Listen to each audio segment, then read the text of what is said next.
Welcome again to another episode of Conversations with Women Trailblazers. Today, our guest is expert in team leadership, Janna Lundquist. Janna is a good friend of mine who has lots to share today. She has multiple talents, and I can't wait to have you know her. Welcome aboard, Janna. Thank you so much for having me, Carmen. It's my pleasure. Absolutely. Janna, as we start, can you just let us know how were you as a young girl? I anticipated you asking me this, Carmen, and I would say that I was very curious. I loved to read. I remember my mom taking us to the library for giant book borrowing trips, especially during summers and breaks. I was pretty sporty. My parents were sporty, and so I played a lot of softball and basketball and a little bit of tennis growing up, but I found my place once I joined the swim team in high school, and I loved swimming competitively and being part of that kind of team. I'm learning now especially as I grow.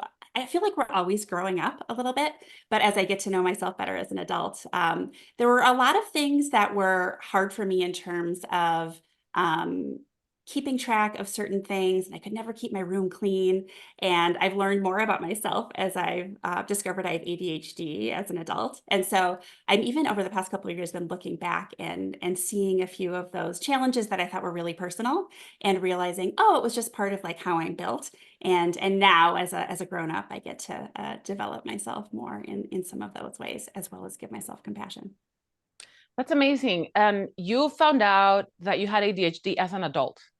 Yes, just like a year and a half ago. Looks like a year and a half ago. Yeah. So as you're telling me, I can see that you can connect the dots with some difficulties in the past. Should we say that? Yeah, absolutely. Yeah. And then giving yourself grace, which is so important. Yes, absolutely. I mean, I think that is such a big lesson for myself personally, and also especially with the one-on-one executive coaching clients that I work with, is I think, especially as women, we are so apt to and socialized to blame ourselves personally for challenges or hardships or not enough time or not enough money or fill in the blank.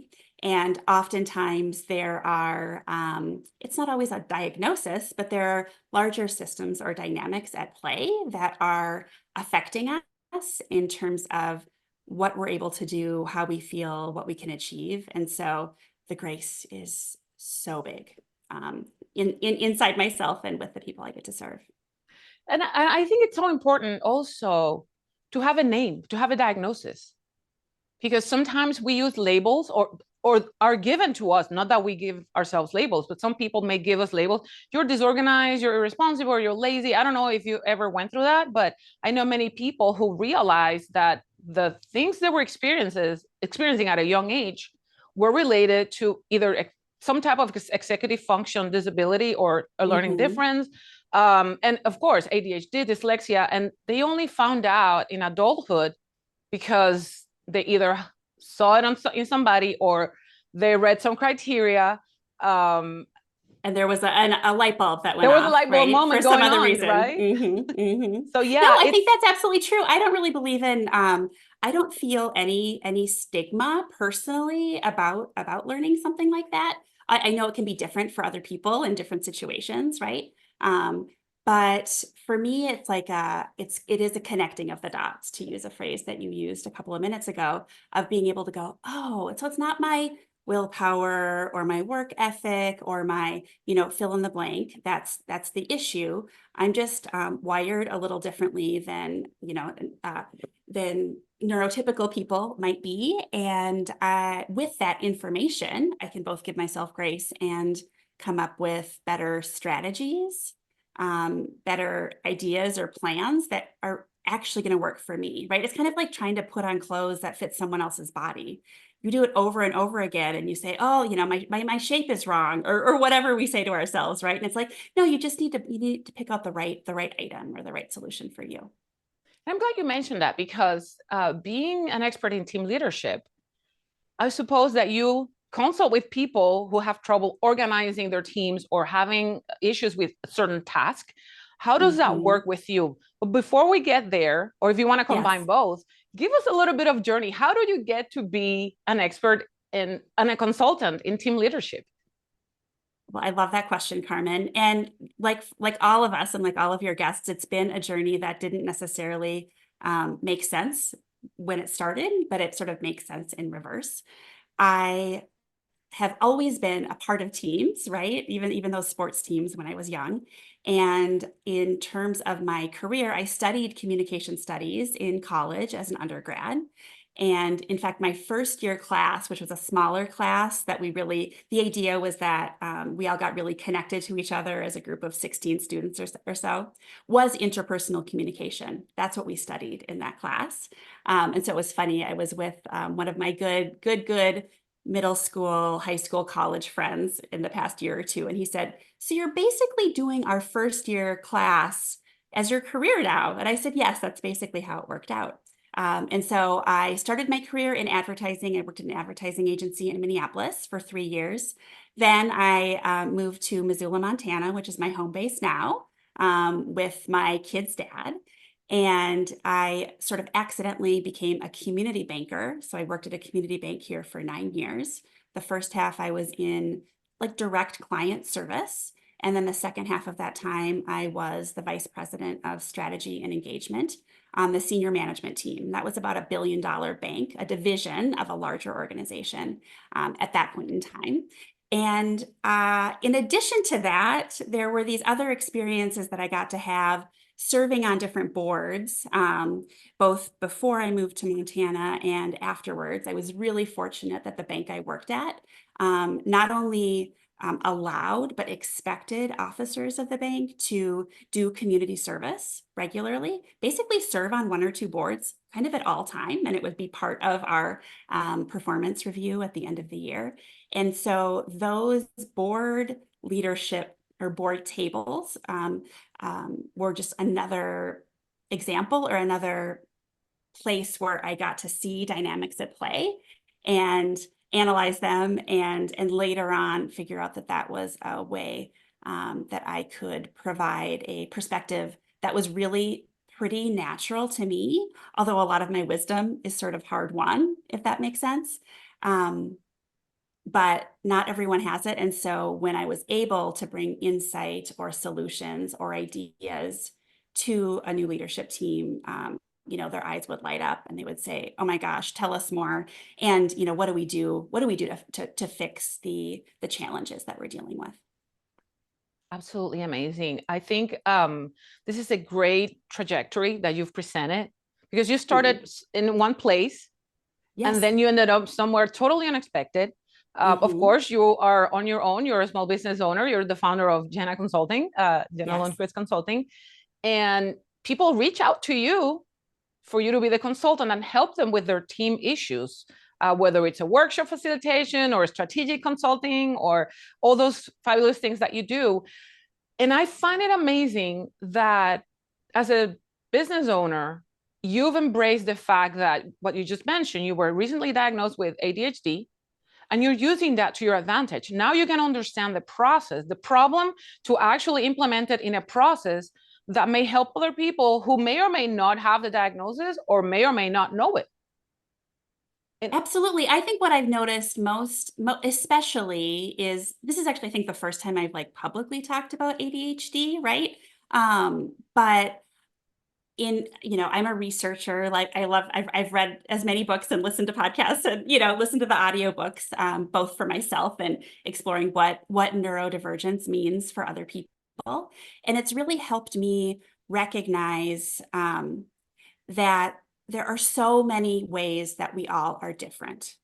And that sounds really basic, and like we all know that.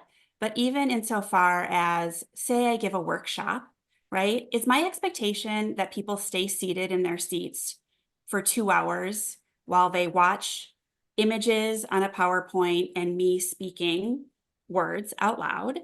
while they're sitting still, only talking when I give them permission to, et cetera, right? And so I've been experimenting with things lately as varied as doing a lot more movement during events, right? Allowing people to kind of wander through whatever hotel or other space we're in. I've brought fidget toys so that people can be like physically, playing or messing with something, at some point during the day. Just really trying to incorporate different learning styles, different physical and sort of psychological needs into a group session to the extent that I know how to. I'm sure I'll discover more as time goes on. No, but that's incredible that you've used the new resources available to you in order to facilitate these workshops to other people and help them during your consulting. And I want to ask you, are there any errors or anything in common that you see sometimes in teams or team leaders that they bring up to you that they want you to help fix? Should we say that way? Yes, absolutely. Yes, it's really, and I imagine so many experts, yourself included, when you're either on stage or you're in a clinic, a clinical office, there are commonalities, even though people so often feel like they're the only ones who are dealing with something. First and foremost, I find that there is a lot of conflict avoidance by leaders. People will often call and say, can you come in and do a group session? Because I have one or two people who are misbehaving or gossiping or underperforming. And I'll say, well, have you sat down with that one person or with each of those two people? And oftentimes there will be a pause on the other end of the phone or on the Zoom call. And they'll say, well, I thought about it, or we talked about it a couple of years ago, but basically there's been an avoidance of some sort of challenging topic altogether. And so, instead of coming in and doing a workshop, my advice to them is you really need to get very clear on what the expectations are for that team member or this overall team. You need to be tracking what expectations have been missed, right? What is the gap between what's expected and what's needed or required of this person or this group? And then you need to talk about it, because really nothing gets fixed by ignoring it or brushing it under the rug. And oftentimes things get worse for the other people on the team, right? I think many of us have been in a workplace where certain people aren't held accountable, or certain people get to wander in, it seems like at whatever time they feel like showing up. And over time, that can really damage the trust that that leader has with those other team members in that workplace. And so there are many benefits to actually tackling hard topics rather than hoping they'll magically disappear on their own. I agree. I think that as a leader, it's our responsibility to approach the team. And I like to say, nip it in the bud if there's some type of dynamic that may harm the whole team.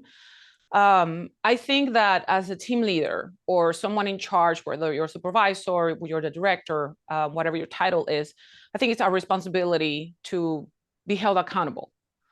Because we are the ones in charge. Everything stops with you as a team leader, right? Yes. So also you have to recognize it. Okay, if I'm having some type of conflict in my team, I need to take that first step and address it.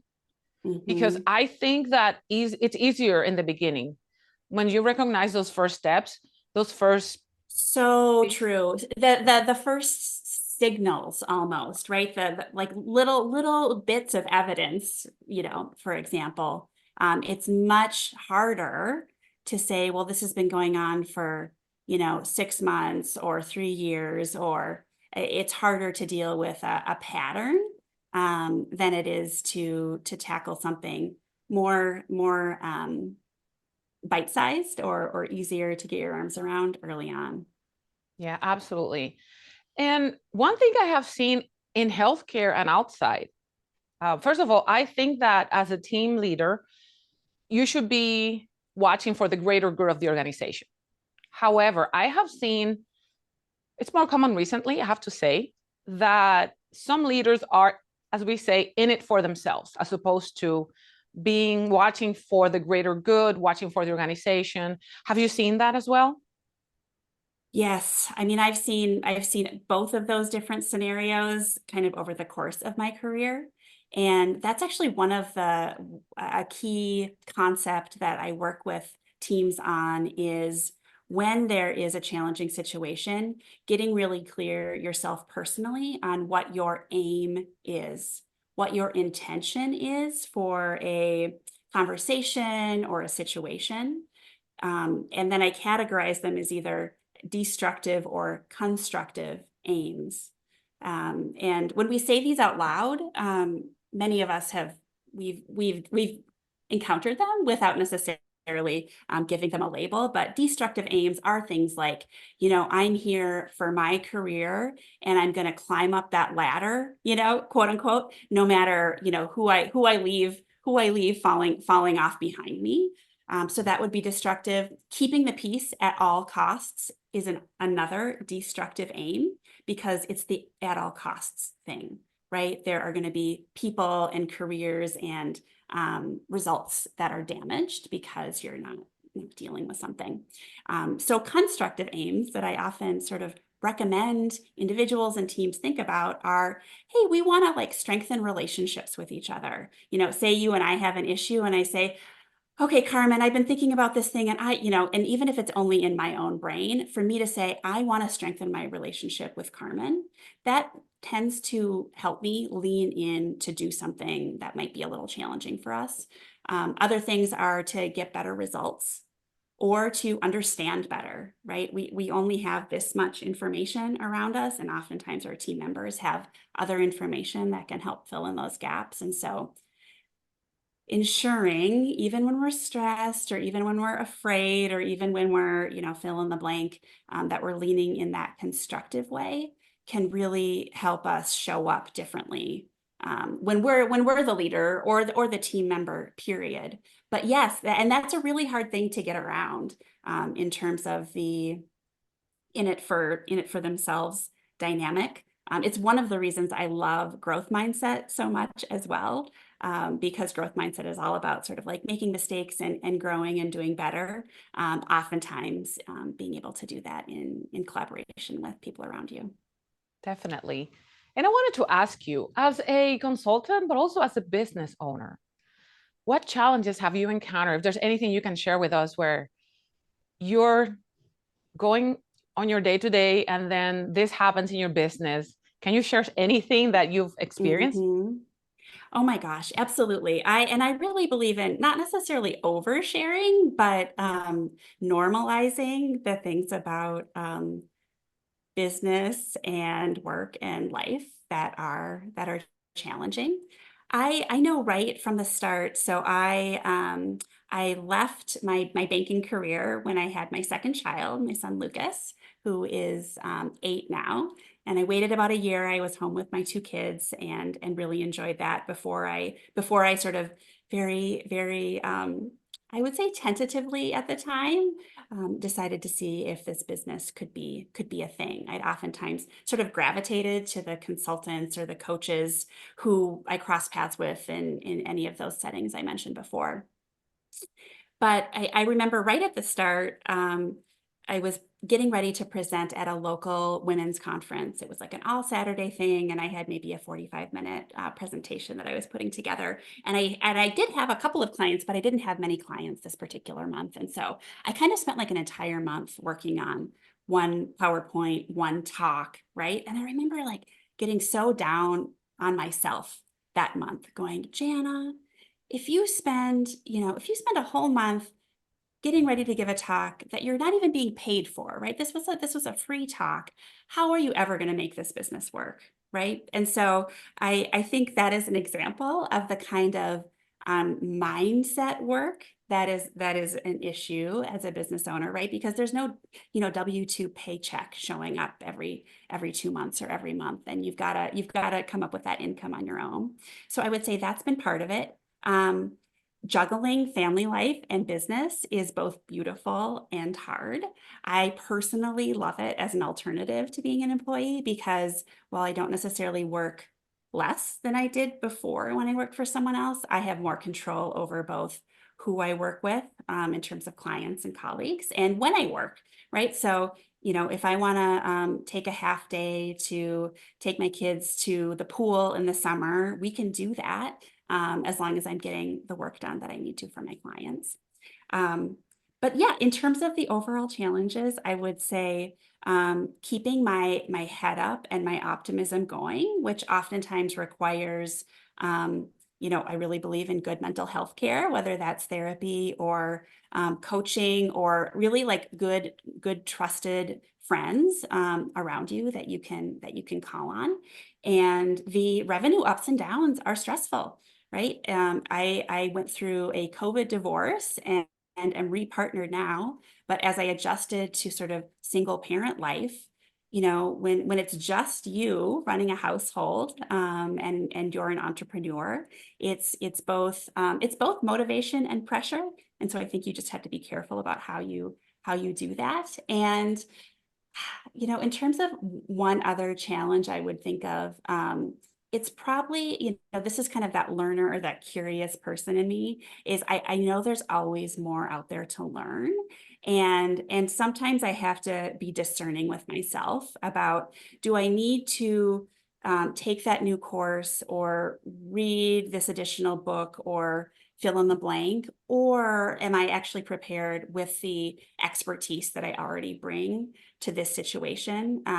Because I think learning with a constructive aim, like, oh, this is a knowledge gap that I have that I really want to fill, and I have the time and the other investments to do that now, that's great. But when it's done with sort of a sense of scarcity, or well, I'm not enough, or I'm not compelling or relevant or legitimate without fill in the blank kind of information or education or other credential, it can be a little bit of a slippery slope into always hyper educating yourself about things that you may already have in your brain and in your expertise already. I'm glad you mentioned all these points because they are so real. First of all, mindset is, I think, the hardest thing for most of us. And it doesn't matter your level of expertise. You could have been doing the same thing for 10, 20, 30 years. It still shows up as something that it's going to make you think, am I really good for this? Can I do this? Can I not do this? Also, not thinking that you have to be perfect. I'm glad that you mentioned about learning to close a gap with an aim, right? With a purpose, not just to keep reading, keep going for that course, spending money, because these courses, they have a cost, and books as well. Everything that we consume has a cost. And sometimes the cost is time. Are we actually spending time the right way? Or are we wasting time because we don't dare to take a step? Yes. It also happens. Totally. I think analysis paralysis, or maybe just, well, I'm learning more because I need to, when oftentimes there are really amazing, future clients out there who need what you have today, right? And sometimes it's just a matter of putting yourself out there in whatever way that is, and getting to apply your knowledge and do the actual work. That's the next right thing. That's fantastic. Janna, this has been a fantastic interview. I appreciate your time and sharing with us all your knowledge. If people want to reach out to you, what would be the best way? Absolutely. If you'd like to reach out to me, I would absolutely love to hear from you. The best way to do that is to connect with me on LinkedIn. Janna Lundquist on LinkedIn. Absolutely. Thank you so much for sharing that. And for those of you out there listening to this episode, please contact Janna. Let her know you saw her in the podcast and you listened to her. Reach out to her. And if you would like to subscribe, please go ahead and check that box and hit the notification bell so that you get alerted when the next episode comes out. Janna, I'll see you next time. Thank you. Thank you, Carmen. You're doing beautiful work here. So glad to be here. Thanks.